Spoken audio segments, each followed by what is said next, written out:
હવે સ્વાધ્યાયના બાકીના દાખલા જોઈએ. 11.13 120 ઇલેક્ટ્રોન વોલ્ટ જેટલી ગતિ ઉર્જા ધરાવતા ઇલેક્ટ્રોનનું વેગમાન, ઝડપ અને ડી બ્રોગલી તરંગલંબાઈ શોધો. તો ગતિ ઉર્જા આપેલી છે 120 ઇલેક્ટ્રોન વોલ્ટ, એને જૂલમાં ફેરવવું પડશે 1.6 10 - 19 વડે ગુણીને. હવે વેગમાન p એટલે વર્ગમૂળમાં 2m કે 11 માનું સૂત્ર છે 2. ઇલેક્ટ્રોનનું દળ 9.1 10 - 31 120 જૂલમાં ફેરવી દીધું. -31 - 19 એટલે -50 ને અહીંથી 2 પ્લસ ઘાત લઈ લઈએ એટલે 1.2 ગણવાનું રહેશે એટલે -48. તો વર્ગમૂળની બહાર નીકળે -24 અને બાકીનું આપણે ગણવાનું, એમાં અહીંયા 1.2 જ ગણવાના. તો 1.2 ગુણ્યા 1.6 ગુણ્યા 2 ગુણ્યા 9.1 એટલે 34.94 થયું અને એનું વર્ગમૂળ એટલે 5.91 10 - 24 કિલોગ્રામ મીટર પ્રતિ સેકન્ડ વેગમાન થઈ ગયું. હવે ઝડપ શોધવાની છે, વેગમાન ભાગ્યા દળ. તો દળ આવે ઇલેક્ટ્રોન 9.11 10 - 31 -31 અંશમાં એ તો પ્લસ થાય, એમાંથી 24 નીકળી જાય એટલે 7 ઘાત વધે. તો આપણે 6 ઘાત રાખીશું, 1 ઘાત આને આપી દઈએ કારણ કે છેદ મોટો છે. 1 ઘાત આપી દીધો એટલે 59.1 થશે. એટલે 59.1 ભાગ્યા 9.11 તો 6.488 6.50 લઈ લો ને 10⁶ મીટર પ્રતિ સેકન્ડ. હવે લેમ્બડા શોધવાનું છે, h ના છેદમાં p. તો h તો આ છે જ અને p આ છે. -34 - 24 એટલે -10 ઘાત બાકી રહેશે. 6.626 ભાગ્યા 5.91 કરવાનો. 6.626 ભાગ્યા 5.91 એટલે 1.12 10 - 10 મીટર. 0.112 કરી દઈએ તો -9 ઘાત થાય એટલે 0.112 નેનોમીટર થશે. 11.14. સોડિયમ ઉત્સર્જક વર્ણપટ રેખાઓના પ્રકાશની તરંગલંબાઈ 589 નેનોમીટર છે એટલે 5.89 10 - 7 મીટર પણ ગણી શકાય. ઇલેક્ટ્રોન અને ન્યુટ્રોનની કઈ ગતિ ઉર્જા માટે આટલી તરંગલંબાઈ મળે? એટલે આટલી તરંગલંબાઈ ઇલેક્ટ્રોન અને ન્યુટ્રોનની હોય તો એની ગતિ ઉર્જા કેટલી હોય એમ શોધવાનું કીધું છે. તો લેમ્બડા એટલે h ના છેદમાં p અને p એટલે વર્ગમૂળમાં 2m કે વર્ગ કરી દો. લેમ્બડા સ્ક્વેર h સ્ક્વેર વર્ગમૂળ નીકળી જાય, k અહીંયા આવે, લેમ્બડા સ્ક્વેર છેદમાં જાય. ચલો પહેલા ઇલેક્ટ્રોન માટે ગણીએ છીએ h 6.626 નો વર્ગ -34 ઘાત તો -68 ઘાત 2 ઇલેક્ટ્રોનનું દળ 9.1 10 - 31 ને લેમ્બડાનો વર્ગ 5.89 નો વર્ગ ને -7 ઘાત નો વર્ગ -14 ઘાત. -31 - 14 એટલે -45 અંશમાં ગયા +45 થયા, અંશમાં -68 છે એટલે -23 બાકી રહ્યા. બીજા જોઈએ હજી વધારે માઈનસ થશે કારણ કે છેદ મોટો છે. 6.626 નો વર્ગ એટલે ગુણ્યા પણ 6.626 જ કરવું પડે, ભાગ્યા 2 ભાગ્યા 9.1 ભાગ્યા 5.89 નો વર્ગ એટલે પાછું 5.89 વડે ભાગ્યું બે વખત 0.0695 થયા. તો આપણે 6.95 કરીએ તો બીજા બે માઈનસ ઘાત એટલે -25 ઘાત જૂલ થશે.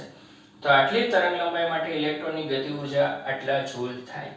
ન્યુટ્રોન માટે મેળવીએ ફરક એટલો કે ઇલેક્ટ્રોનના દળને બદલે ન્યુટ્રોનનું દળ લેવાનું રહેશે, બાકી બધું એઝ ઇટ ઇઝ. ન્યુટ્રોનનો દળ 1.67 10 - 27 છે. -14 - 27 એટલે -41 અંશમાં ગયા +41 ઘાત થયા, -68 છે એટલે -27 ઘાત છે આપણી પાસે. બાકીની ગણતરી ડાયરેક્ટ આના પરથી થઈ જાય, બરાબર. આના વડે ભાગેલું છે તો આ 9.1 વડે ગુણી દો અને 1.67 વડે ભાગી દો એટલે ડાયરેક્ટ આવી જાય. કઈ નહીં, આપણે પહેલેથી ગણીએ 6.626 ગુણ્યા 6.626 ભાગ્યા 2 ભાગ્યા 1.67 ભાગ્યા 5.89 ભાગ્યા 5.89 0.378 આવે છે. તો 3.78 કરી દઈએ તો -28 ઘાત જૂલ થઈ જશે, -27 થાય એટલે.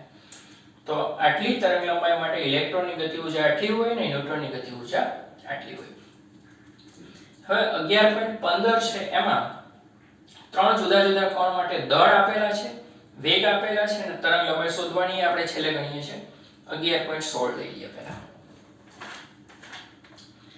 એક ઇલેક્ટ્રોન ને એક ફોટોન બંનેની તરંગલંબાઈ 1 નેનોમીટર છે એટલે 10⁻⁹ મીટર. તો તેમના માટે વેગમાન, ફોટોનની ઉર્જા અને ઇલેક્ટ્રોનની ગતિ ઉર્જા શોધો. ચલો દરેક માટે તરંગ લંબાઈ સમાન છે એટલે વેગમાન સમાન હોય. ક્યારેક MCQ માં પૂછાઈ જાય કે બે કોણ માટે તરંગ લંબાઈ સમાન છે તો કઈ ભૌતિક રાશિ સમાન હોય? વેગમાન. તો વેગમાન p એટલે h by લેમ્ડા. હવે એ લોકો h 6.63 લે છે તો 6.626 લઈને કોઈ વાંધો નથી. -34 ઉલટાની ગણતરી સરળ હશે 63 લેવાથી -9 થાય. અંશમાં ગયા +9 થયા. -34 +9 એટલે -25 ને આ તો એમનામાં જેવાનું કિલોગ્રામ મીટર પ્રતિ સેકન્ડ. બંનેના વેગમાન સમાન છે. ચલો ફોટોનની ઉર્જા E એટલે hf, f એટલે c by lambda, h c lambda. -9 અંશમાં ગયા +9 થયા અને 8 હતા એટલે +17 -34 -17 6.63 ગુણ્યા 3 કરવાનું રહેશે એટલે 19.87 થશે ને. 6.63 ગુણ્યા 3 તો 19.89 10 નો -17 જૂલ. ઇલેક્ટ્રોન વોલ્ટમાં ફેરવીએ તો આપણે શું કરીએ આને 1.6 10 નો -19 ઘાત વડે ભાગીએ. -19 ઘાત વડે ભાગીએ અને અંશમાં -17 છે એટલે +2 ઘાત આવે. આના ભાગી 1.6 કરી દઈએ ભાગ્યા 1.6 એટલે આપણે આવે છે 12.4 ને +2 ઘાત છે તો 1.24 કરીએ તો +3 ઘાત થાય તો ઇલેક્ટ્રોન વોલ્ટના કિલો ઇલેક્ટ્રોન વોલ્ટ થઈ જાય. 1.24 કિલો ઇલેક્ટ્રોન વોલ્ટ. ફોટોનની ઉર્જા મળી ગઈ. ઇલેક્ટ્રોનની ગતિ ઉર્જા શોધીએ તો ગતિ ઉર્જા વેગમાન મળી ગયું છે p²/2m. તો વેગમાન આ છે બરાબર. p² એટલે 6.63 નો વર્ગ -25 ઘાત નો વર્ગ -50 ઘાત 2. ઇલેક્ટ્રોનનું દળ 9.1 10 નો -31 અંશમાં જાય +31 થાય પણ -50 છે એટલે -19 રહેશે.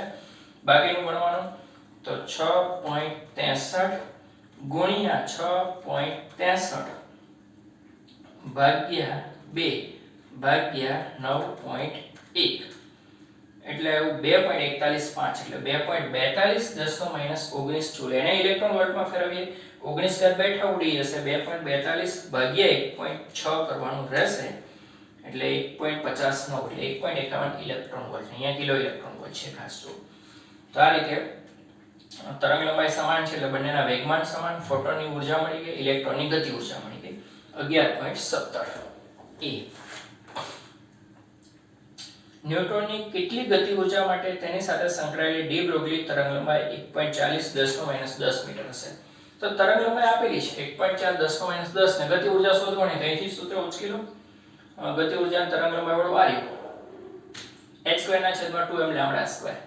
h² 6.63 નો વર્ગ -34 ઘાત નો વર્ગ -68 ઘાત 2 ન્યૂટનનું દળ અને બીજું શું આવે છે તો કે લેમ્ડાનો વર્ગ આવે છે એટલે 1.4 નો વર્ગ -10 ઘાત નો વર્ગ -20 ઘાત થશે. જે આ a છે b બાકી. ચલો -20 -27 એટલે -47 અંશમાં ગયા +47 થયા -68 છે એટલે -21 વૈધાન. બાકીનું એમનું આવી જાય છે વૈજ્ઞાનિક પદ્ધતિમાં. 6.63 ગુણ્યા 6.63 ભાગ્યા 1.4 ભાગ્યા 1.4 ભાગ્યા 2 ભાગ્યા 1.67 તો જવાબ આવ્યો 6.71 અને 10 નો -21 ઘાત જૂલ. આને આપણે ઇલેક્ટ્રોન વોલ્ટમાં ફેરવીએ 19 ઘાત વડે ભાગો -21 છે એટલે -2 રહેશે. 6.71 ભાગ્યા 1.6 કરીએ જવાબ આવશે 4.19 10 નો -2 ઇલેક્ટ્રોન વોલ્ટ. આ એ થયું જે આમાં બી પણ છે. આ ઉપરાંત 300 કેલ્વિન તાપમાને દ્રવ્ય સાથે તાપીય સંતુલનમાં રહેલા 3/2 kT જેટલી સરેરાશ ગતિ ઉર્જા ધરાવતા ન્યૂટન માટે ડ બ્રોગલી તરંગ લંબાઈ શોધો. હવે તાપમાન આપેલું છે અને તરંગ લંબાઈ શોધવાનું. આ નવું સૂત્ર ચેપ્ટરમાં આવ્યું નથી પણ ખાસ યાદ રાખો કે ગતિ ઉર્જા છે એ 3/2 kB. હવે અહીંયા કે રાખો આજે કે છે બોલ્ટ્ઝમેન કોન્સ્ટન્ટ છે અને કાઇનેટિક એનર્જી ગતિ ઉર્જા છે તો આપણે અલગ પાડવા માટે અહીંયા kB લખી દઈએ બોલ્ટ્ઝમેન કોન્સ્ટન્ટ. તો ગતિ ઉર્જા k એટલે 3/2 kBt થાય. લેમ્ડા એટલે h ના છેદમાં વર્ગમૂળમાં 2m k થાય છે તો k ના સ્થાને 3/2 kBt મૂકો એટલે 2d જાય 3m kBt થશે. ચલો h 6.63 10 નો -34 3m ન્યૂટનનું દળ 1.67 10 નો -27 બોલ્ટ્ઝમેન કોન્સ્ટન્ટ 1.38 10 નો -23 t છે 300 કેલ્વિન. -27 -23 એટલે -50 ને 2 મહિના લઈ લો એટલે -48 12 નીકળે વર્ગમૂળમાં -24 અંશમાં જાય +24 -34 છે એટલે -10 બાકી રહેશે બાકીનું આપણે ગણવાનું. પહેલા વર્ગમૂળ વાળું છેદનું ગણી નાખીએ.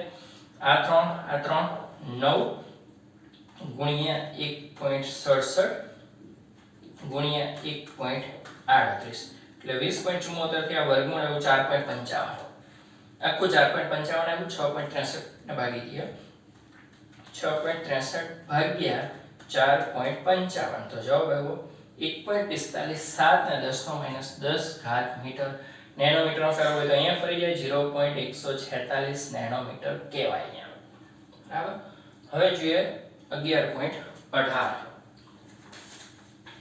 દર્શાવો કે વિદ્યુત ચુંબકીય વિકિરણની તરંગ લંબાઈ તેના ક્વોન્ટમ ફોટોનની ડી બ્રોગલી તરંગ લંબાઈ છે. વાત આપણે થિયરી સાબિત થઈ જ ગયું છે. ફરી એકવાર જોઈએ.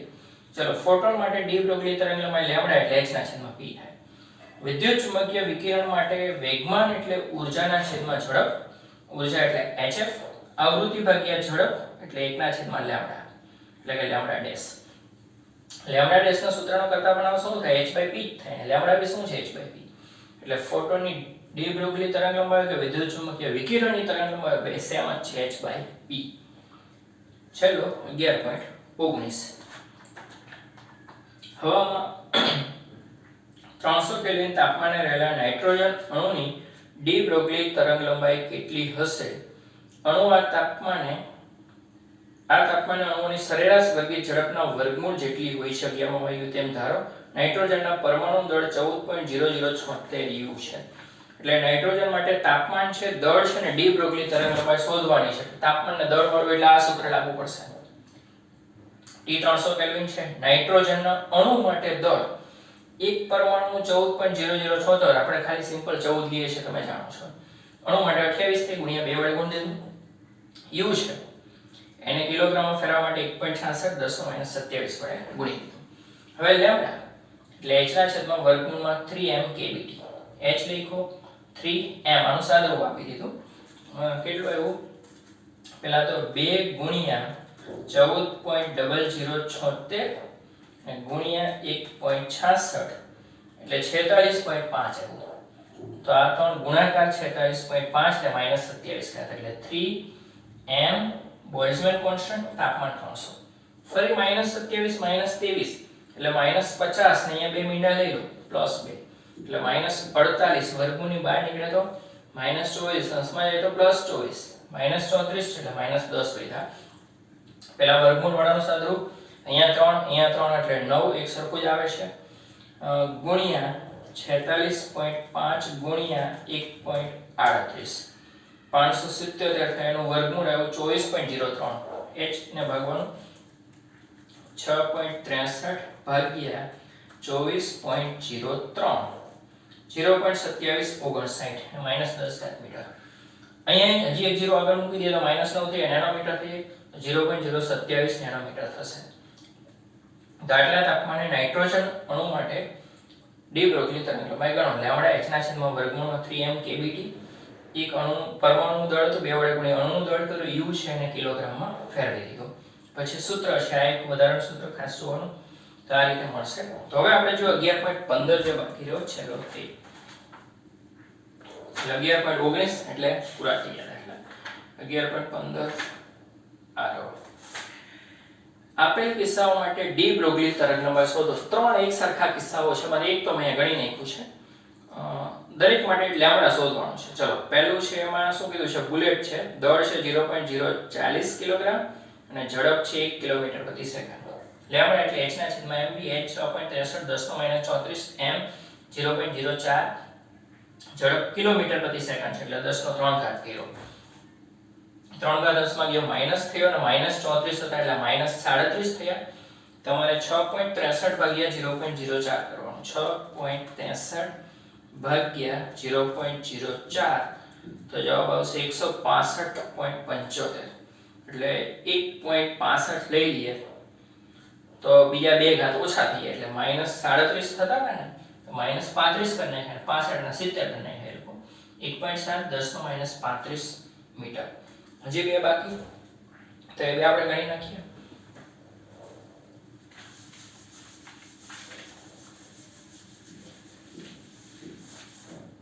તો 11.15 માં આપણે a ગણ્યું. હવે બી જોઈએ. બી ની અંદર દળ કેટલું આપેલું છે? બી માં દળ છે 0.06 kg છે. પાછળના ઝીરોનું કંઈ મહત્વ નથી. નામ છે આ બોલ માટે ગણવાનું છે, આગળ બુલેટ માટે હતું. બરાબર, આ છે ગુણોત્તર. ઝડપ કેટલી છે? તો 1 મીટર પ્રતિ સેકન્ડ મળી જશે. લેમ્બડા h 6.63 10⁻34 m 0.06 અને v એક જ છે એટલે -34 ઘાત m નો લખી દીધા. બાકીનો ભાગાકાર કરવાનો રહેશે. 6.63 ભાગ્યા 0.06 એટલે 110.5 આવું. વૈજ્ઞાનિક પદ્ધતિમાં બતાવી દઈએ તો 1.1 તો -32 ઘાત મીટર થઈ જશે. બરાબર, -34 ને બદલે. હવે સી આવે છે લેમ્બડા h 6.63 10⁻34 m અને v. કયો કોણ છે? કેટલું દળ કેટલો વેગ છે? આમાં ધૂળનો કોણ છે. દળ છે 1 × 10⁻9 1 × 10⁻9 કિલોગ્રામ એટલે કે ફેરવવાની જરૂર નથી. અને ઝડપ છે 2.2 મીટર પ્રતિ સેકન્ડ. ઓકે, માઈનસ નો અંશમાં જે પ્લસ 9 થાય ને 34 માંથી 9 નીકળી જશે એટલે 25 -25 6.63 ભાગ્યા 2.2 કરવાનો. 6.63 ભાગ્યા 2.2 3.013 આવશે. 3.0136 છે -25 ઘાત મીટર. બરાબર, તો એમ અને v આપેલા છે, h વડે ભાગી દેવાનું છે એટલે લેમ્બડા મળશે. અહીંયા બુલેટ માટે છે, અહીંયા બોલ માટે છે, અહીંયા ધૂળના કોણ માટે છે. તો અહીંયા આ ચેપ્ટર પણ સમાપ્ત થયું. સ્વાધ્યાય. હવે નવું ચેપ્ટર આવશે આગળ 12મું પરમાણુ, પછી 13મું ન્યુક્લિયસ અને 14મું સેમિકન્ડક્ટર ઇલેક્ટ્રોન. 3 ચેપ્ટર હવે આખા બાકી.